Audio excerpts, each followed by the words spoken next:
Welcome to Make It Plain from Make Plain Jesus Ministries, featuring Pastor James Bryan, where we take biblical truths in everyday situations and break them down to be as plain as possible.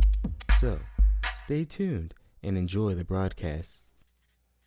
Welcome to this episode of Make It Plain. As always, I am excited to be here and be a part of this sharing time with you as we talk about simple truths that have a major impact on your life and especially the quality of life. My name is James Bryan. I'm a pastor. I'm a speaker. I'm a person just like you. But yet I want to just share some things that I think will help you, and what we're about is trying to encourage you. In fact, we believe that all the other podcasts before this have been a source of encouragement, and we ask you to continue to just share these truths and these insights with everyone else that you may know. Today, I'm excited as always. I get to share something else with you, and this topic is living in the second wind. Living in the second wind. And you see, this topic is something that's very simple, and let me tell you how it came about. You see, this concept of the second wind was something I heard about years ago. But most recently, I was having a conversation with this young man, and he was talking about things about life, challenges with life, things that were going on in his life and folks that were around him. And I began to talk to him about this second wind concept. And he looked at me puzzled, but inspired. And he says, "That's good. I'd never heard that before." And so from that conversation, birthed this topic. And so here we are talking about the second wind. Many of us years ago were, to some degree, involved in some form of athletics. Some that may be listening now are still in that phase. You may be in your teens or the very early 20s or even later. But at some point in your life, you were a bit, I would say, more active in athletics itself. Maybe it's just that you were in a band and you marched a lot. Maybe it is that you were on a club team that swam or whatever it was that you did.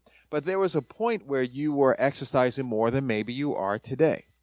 And so during that time, you went through phases of fatigue, phases of getting tired and things like that. But you still went through and were part of the club. Well, when I think about this and this whole concept of living with the second wind, I remember years ago now that when I was involved in several different sports, especially talking about track and field right now. And so in that one, of course, you spend your time just running. Now, some people love that. I did. Some people couldn't stand that, can't stand that now. And so during that time, you were running different races, and the races that you would run would vary in length. Some would be 100 meters. Some would be 200 meters. Some would be 400 or 300 meters. Some would be a half mile, and it just kept going from there. So depending on the events that you were involved in, you would have different lengths and durations. But I remember, I was a sprinter, and mainly one who jumped over hurdles is what was my specialty then. And so when I would go through, I had to train like a sprinter. And so our coach at the time, really good guy, and I'll say that in case he's listening now, really good guy, he would send us through different types of workouts. And one in particular style of workout, and I hated these workouts, and I'll say this, I really did. And so usually I believe, if I remember correctly, it may have been on Tuesdays or Wednesdays we had to do this. We had to do something called pyramids. And in the pyramids, what would end up happening is you would start off with a shorter sprint and then go to the next length that was longer and kept on going all the way up, and then you would come all the way back down. And depending on how you did, you may go through it partly again. And so at the end of a training session for that day, you may end up doing several miles worth of sprints. And so let me tell you, when you finish, every part of your body screamed at you. But see, as time went on, as the season went on, as I got in better and better shape, even though I still never liked that type of training, but it had benefits to it. And so in the beginning of the year, I struggled just to barely complete it. And oftentimes during those intervals or those individual sprints that led up to it, I have often thought, why am I doing this? I need to quit. I must be out of my mind. But yet I kept doing it. But as the season went farther along, I found something else out. That my point in which the pain would start, it wasn't the first sprint of the pyramid, but it might have been the second, or it might have been the third.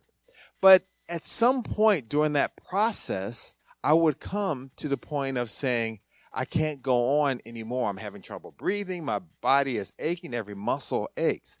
And I always have this decision point about, do I just stop, or do I just walk through the rest, or do I press on?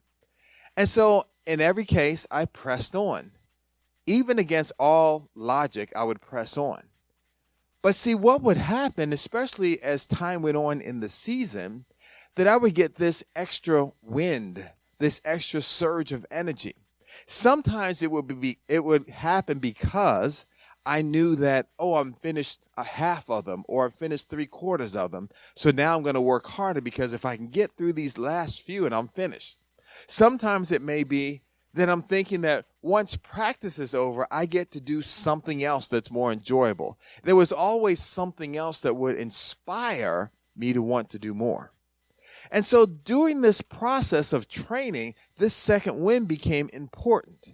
So much so that from training, when we got in races, I would always hear different coaches, depending on what year or what school I was in running, would always say, second wind, James, get that second wind. Second wind. And I'm thinking to myself, I'm the one out here running. You're on the sideline saying second wind. I just want to finish this thing already. But they were encouraging me. I'm joking with that. But they were encouraging me. And so it was that extra surge that would give energy, extra push that would happen to let me run even stronger and faster. Well, I would always look at times, and understanding this concept of second wind, I would look and see others who were racing, and you could tell who was, I would say, more experienced in the different races and those that weren't. Those that had no experience would burn all of their energy in the first part of a race and have nothing at the end.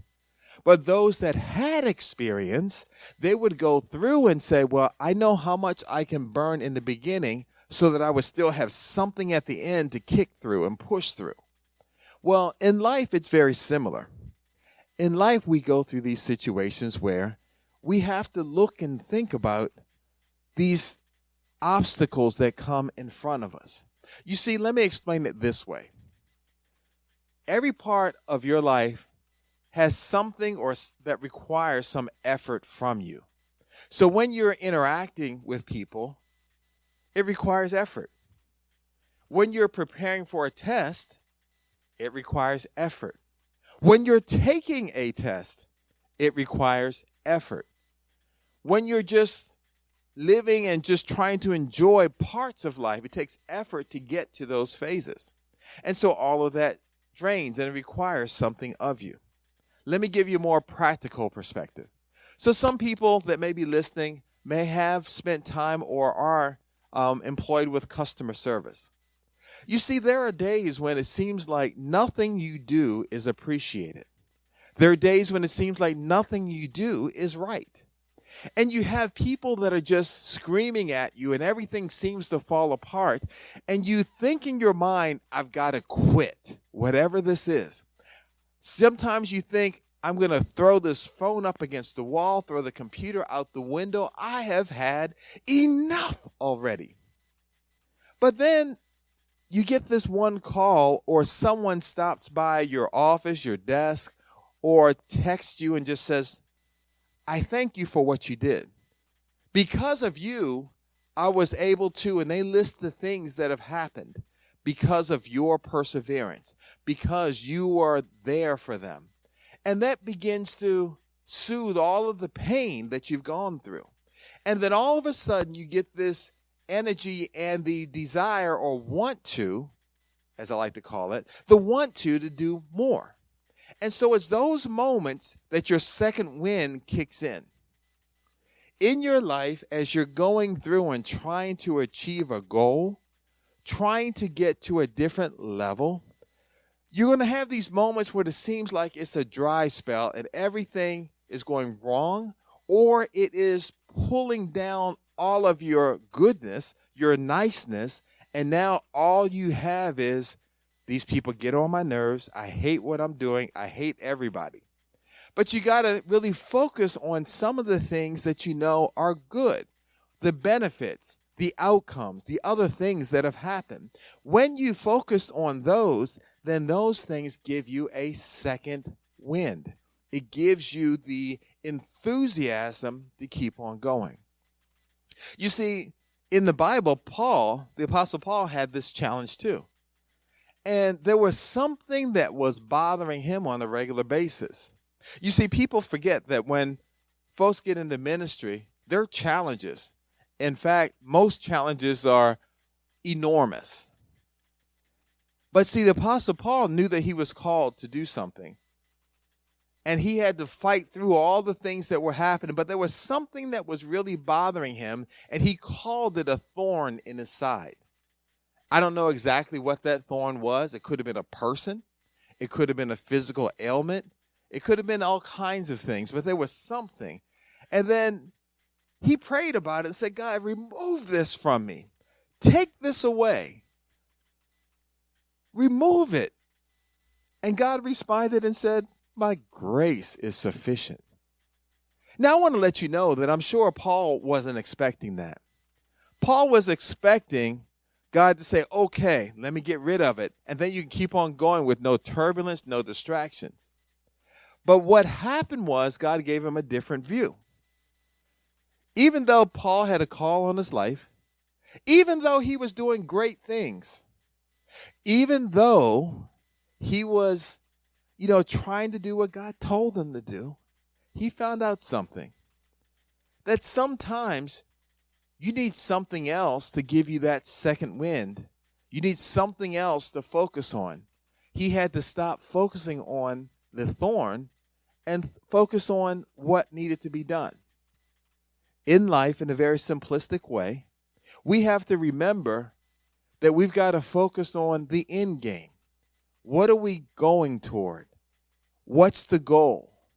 In those times when you get exhausted from all the thorns that are in your side, you got to keep thinking, but it's okay. I'm still going to get to the point where the end result is realized. I'm still going to cross that finish line. I'm still going to go because grace, that second wind, is inside of me. And when you think about the grace that God gives you to continue moving forward, then you say, well, I know it's hard at times.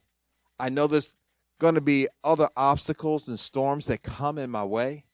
But even with all of that, I know that in the end, I'll stand victorious after I cross the finish line.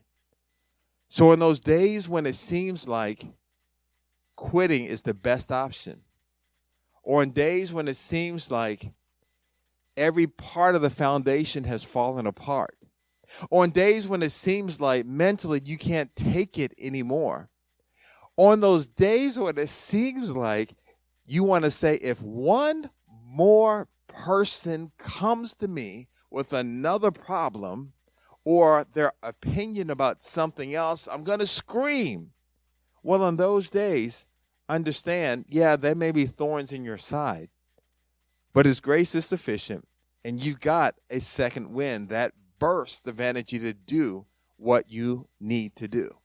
Focus on the finish line.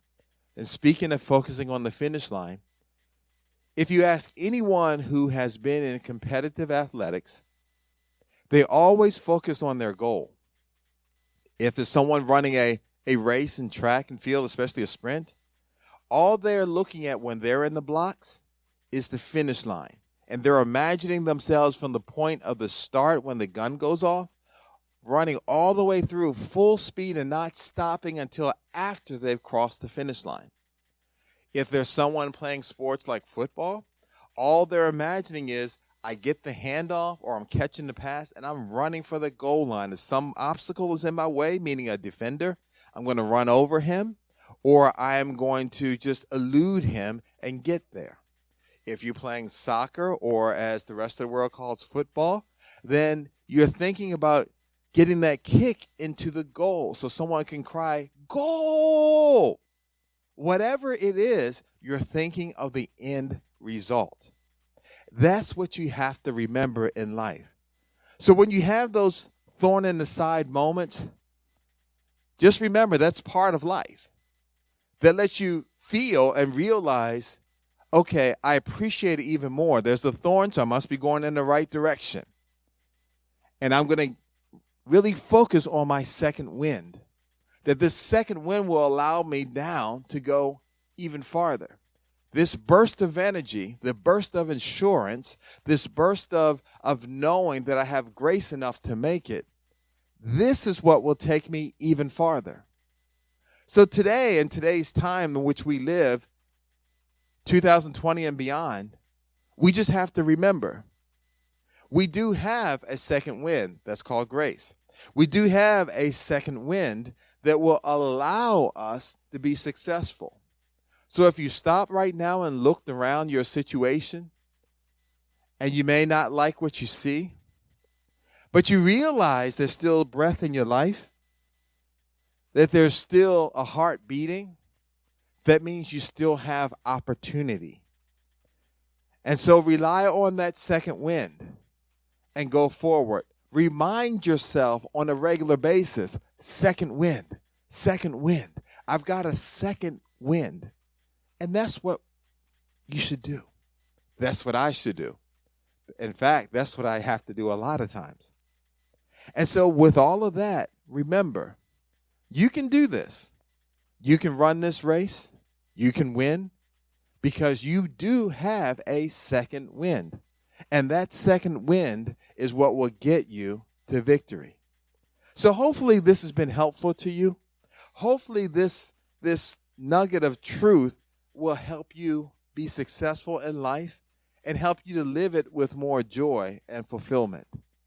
Until next time, God bless you.